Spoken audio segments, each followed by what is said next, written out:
আজকে জিজ্ঞাসা না করে মানে পারছি না যে সিপিএম এখন আইএসএফ এর সঙ্গে জোটবদ্ধ হয়েছে, সত্যি কি সিপিএম দলটা এখন তলানিতে মানে শূন্য হতে হতে এমন অবস্থা হয়েছে কি এখন তাদেরকে আইএসএফ কে পাশে লাগছে? আমি শুনতে পেলাম, আপনিও খবর পেয়েছেন, আমি জানি আপনার মুখের হাসি বলছে।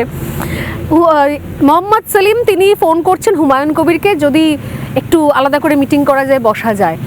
যে দলটা একসময় করেছিলেন, মন প্রাণ দিয়ে করেছিলেন, আমি জানি ব্যাকগ্রাউন্ডটা আমি জানি, তো আজকে সেই দলটাকে বিভিন্ন জায়গায় বিভিন্ন উঠতি নতুন পার্টির দরজায় দরজায় ঘুরতে হচ্ছে, জোট করার অফার নিয়ে যেতে হচ্ছে।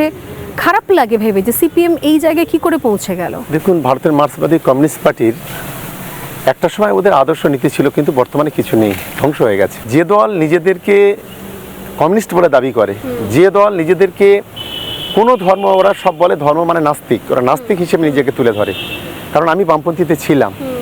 আজকের কোন আদর্শের ভিত্তিতে, কোন নীতির ভিত্তিতে নৌসাদের মতো একটা উগ্র মানুষের সঙ্গে, আব্বাসের মতো একটা উগ্র মানুষের সঙ্গে 2021 সালে কম্প্রোমাইজ করেছিল, যার কারণে বাংলার মানুষ ওদেরকে ছুটি করে দিয়েছে।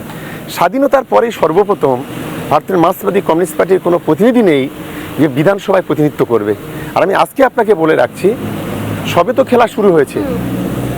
এই নৌসাদের সঙ্গে সিপিএম জোট করলে বাংলার যারা সিপিআইএমের যারা কর্মী আছে, লেকফ্রন্টের যারা কর্মী আছে, এটা কখন তারা মেনে নেবে না।